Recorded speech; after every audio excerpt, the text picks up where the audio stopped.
여기까지의 말씀은 간의 혼례라고 이렇게 소제목이 이렇게 기록되어 있지요. 자, 오늘 이 요한복음 2장 1절부터 12절까지에 기록된 가나의 혼례가 우리에게 어떤 내용을 말해주고 있으며 이것이 우리에게 말하고자 하는 바를 우리가 살펴보아야겠습니다. 자, 예수의 어머니도 그리고 제자들도 청함을 받아서 예수님과 더불어서 가나에 있는 혼례 잔치에 참여하게 됩니다. 우리나라는 이 결혼식 하자마자 신혼여행을 이렇게 떠나지만 이 팔레스타인 지방에서는 결혼식과 더불어서 한 일주일 정도를 혼례에 참여한 사람들과 더불어서 잔치를 이렇게 벌이게 됩니다. 그래서 혼례에 참여한 손님들도 많고 그리고 손님들과 더불어 지내는 축제의 잔치의 날도 일주일 정도 되기 때문에 굉장히 많은 준비가 필요한데 그 중에서 제일 중요한 것은 다름 아니라 포도주가 가장 중요하다라고 할 수 있겠죠. 그런데 이 혼례 잔치에 포도주가 떨어지게 됩니다. 자, 아무래도 이 예수님의 어머니가 이 혼인 잔치집과는 어떻게 보면은 친척 관계일 수도 있고 아니면 먼 친척일 수도 있고 어쨌든 단순히 전혀 모르는 그런 상황은 아닌 것 같아요. 그래서 이 포도주가 떨어진 것에 대해서 그 주인 그러니까 혼인 잔치하는 신혼부부의 가정과 어느 정도 얘기가 있었기 때문에 알았던 것 같아요. 그래서 예수님의 어머니가 느닷없이 뜬금없이 포도주가 없다라고 말을 하게 됩니다. 이것은 우리가 볼 때는 정말 이 상황이 뜬금없잖아요. 포도주가 없는 것은 그 혼인잔치의 신혼부부와 그 가정이 알아서 할 문제지 예수님의 어머니가 상관할 문제도 아니지만 예수님의 어머니는 또한 그 상황을 지금 누구에게 뜬금없이 말하고 있어요. 예수님에게 말하고 있는 거죠. 그런데 예수님의 어머니는 예수님이 하나님의 아들이심을 믿었기 때문에 예수님에게 이와 같은 것을 말씀을 하시고 바로 나중에 하인들에게도 너희들에게 무슨 말씀을 예수님이 그대로 하든지 그 말씀 그대로 하라고 신신당부하는 그런 모습을 볼 수 있습니다. 자, 우리는 4절 말씀에 보면 예수께서 이르시되 여자여 나와 무슨 상관이 있나이까 내 때가 아직 이르지 아니하였나이다 라고 말합니다. 여기서 이제 예수님이 여자여 할 때 나중에 예수님이 십자가에 못 박혀 죽으실 때도 예수님의 어머니를 향해서 여자여 보소서 아들이니이다 이렇게 말할 때 이 여자여는 우리나라가 가지는 언어의 감성과 다른 그런 감성이에요. 여기서 여자는 존경하는 여자에 대해서 존경하는 투로 말하는 어쩌가 여자여 이 단어예요. 그래서 왕이 왕후를 부를 때에도 이 여자여라고 이렇게 하는 것은 무시하거나 아니면은 뭐 좀 깔보는 그런 어투가 아니라 존경하는 어투로 여자여라고 부르는 거예요. 쉽게 말하면 존댓말이라고 생각하시면 됩니다. 그래서 그 어머니에게 나와 무슨 상관이 있습니까? 아직 내 때가 아직 이르지 않아. 지금 예수님이 나와 상관이 없다고 한 말은 정확한 지적이에요. 제가 앞에서도 잠깐 언급을 했지만 그리고 더 중요한 것은 상관이 있냐 없냐 그것도 상관없는 상태인데 도리어 내 때가 아직 이르지 아니했기 때문에 아직 나를 나타내거나 나를 드러내서는 안 됩니다 라는 그런 말씀이라고 볼 수 있죠. 그럼에도 불구하고 예수님의 어머니는 어떻게 보면은 자기 마음대로인 어머니다 이렇게 생각할 수도 있죠.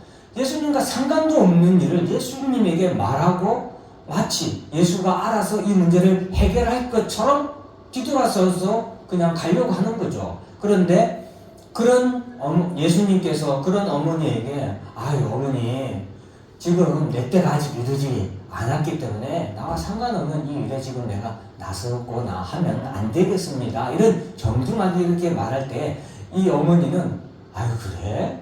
안 될까? 이것도 아니에요. 그냥 돌아가서는 하인들에게 너희에게 무슨 말씀을 하시든지 그대로 하라고 당부를 합니다.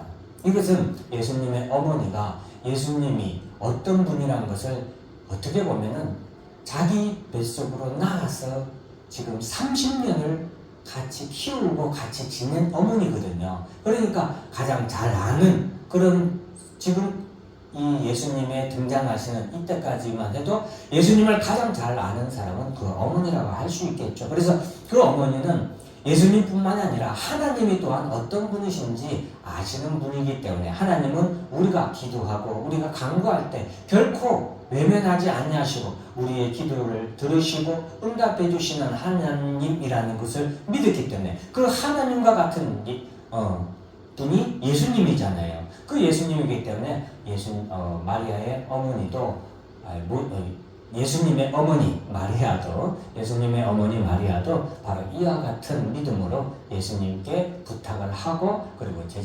하인들에게 당부를 하죠. 자, 거기에 이제 유대인의 정결 예식, 즉 나갔다 들어올 때는 반드시 손을 씻는 정결 예식에 따라서 동물 항아리 6이 놓여 있었는데 예수님께서는 그 항아리들에게 물을 가득 채우라고 말씀하시자 자, 하인들이 어디까지? 아기까지 채우니. 원래는 아기까지 이렇게 채우지 않거든요. 아기까지 채우면 오히려 물이 찰랑찰랑하니까 어떻게 돼요? 이게 물이 흐르거나 튀거나 할 수 있잖아요.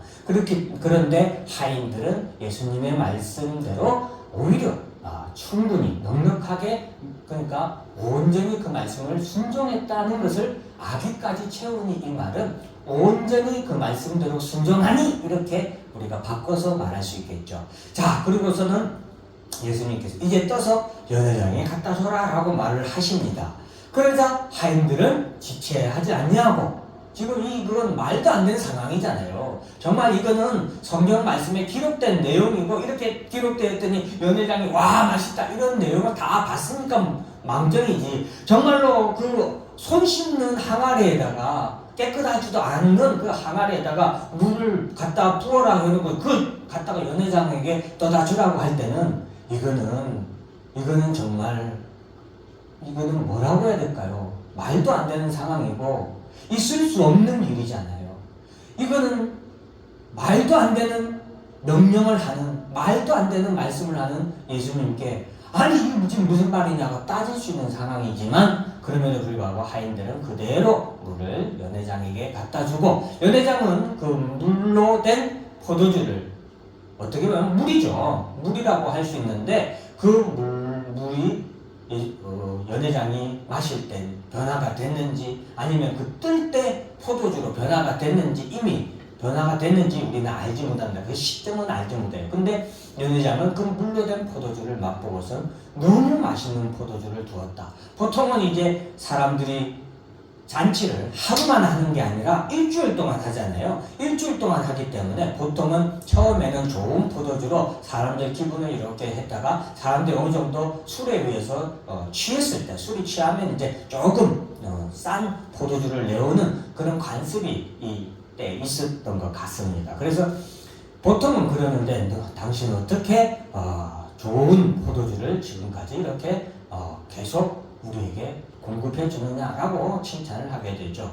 자, 그리고 이제 제일 중요한 것은 11절이에요. 11절 말씀에 보면 예수께서 이 첫 표적을 갈릴리 가나에서 행하여 그의 영광을 나타내시되 제자들이 그를 믿으니라. 여러분, 이 갈릴리 가나의 혼인 잔치는 이제 이 앞에까지는 세례 요한의 광야에서 외치는 소리의 시대였다는 것을 요한복음 1장에서 언급을 했잖아요. 그리고서 이제 세례 요한의 광야에서 외치는 소리의 시대가 끝나고 하나님께서 보내신 메시아 그리스도 그가 바로 예수라는 이름으로 처음 세상에 드러나신 사건이 바로 이 가나의 혼인잔치다라고 말할 수 있겠습니다. 그래서 이제는 이 가나의 혼인잔치를 통하여서 본격적인 예수 그리스도의 시대가 그 서막을 연 사건이 바로 이 가나의 혼인잔치다라는 것이 가장 큰 의미가 있겠습니다. 자, 그리고 오늘 본문의 말씀을 보면 예수께서 이 첫 표적이라고 기록하고 있죠. 신약 성경에 여러 가지 단어가 있는데 예를 들어서 테라스라는 헬라어는 이적을 나타냅니다. 이적이란 것은 경이롭다, 깜짝 놀라울 만한 어떤 기적이다. 이런 걸 말할 때 테라스, 이적이라고 하고, 두나미스, 기적, 능력, 폭발, 이걸 말합니다. 권능, 이런 단어가 있는데, 오늘 본문에 이 표적이라는 이 단어는 나타내다, 가리키다, 알리다 라는 단어에서 유래한 단어가 표적이라고 해요. 지금 이 갈릴리 가나의 혼인잔치는 예수께서 이 첫 표적이라고 했잖아요. 첫 표적. 즉, 이 표적의 목적이 뭐예요? 알리는 거예요. 나타내는 거예요. 가리키는 거예요. 뭐가? 예수가 그리스도라는 것을 가리키는 첫 표적. 그것이 가나의 혼인잔치다. 예수가 하나님의 아들로서 이 땅에 온 메시아다.